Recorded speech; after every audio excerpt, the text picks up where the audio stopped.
What's the one secret to giving unforgettable presentations? Stay tuned.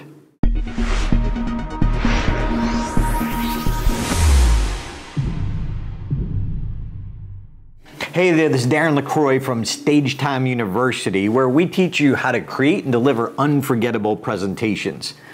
Recently, I was invited to give a sermon at my church. Now, I'm not a pastor, that's not what I do, I'm a speaker, but my pastor is on vacation, so I was working on this sermon. It's a speech that I took from before and I turned it into a sermon. I added more God into it with a message that's biblically based on a motivational speech I already gave. But here's the true secret. The cool part was I was given the sermon 4 times. So even though I had the basis of the presentation down, I knew the structure, I knew what I was going to say.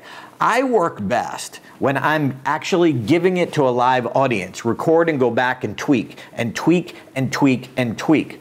So here's an example.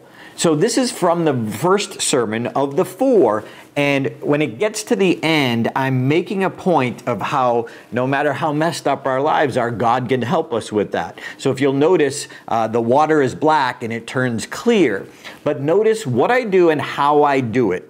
I'm just asking you to spend a little more time with God. A little more time with verb groups. A little more time with the Bible.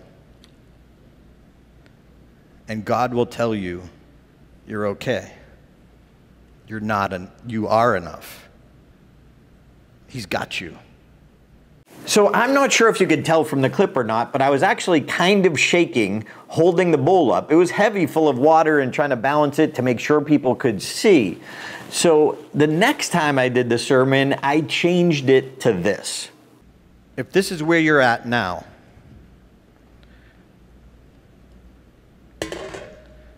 if you just spend some time sponging, God will forgive you. God will let you know that you are enough right where you are. So that was better, but I still felt it was a little distracting. So if you want to give unforgettable presentations, we're never done. Write this down. Resolve to evolve. Resolve to evolve. Ask yourself, how can I do it better? How can I make it clearer over and over again? So I don't have a clip of this, but the very last one, I put it on the stool, but what I did is instead of standing up looking down, I knelt down so I was eye level with the bowl. And what that did is it brought more attention to that as opposed to me. So we have to be clear, the prop and what we're using and how we're using it for, the example, and then we need to highlight the prop and make sure it stands out. So in this case, it was making a point of how God can change our lives. So when you give presentations, remember, you're never done. If you truly want to be unforgettable, you need to tweak and change and look at your own presentations and ask and even crave feedback. If you want to know more about how to create and deliver unforgettable presentations, check out StagetimeUniversity.com.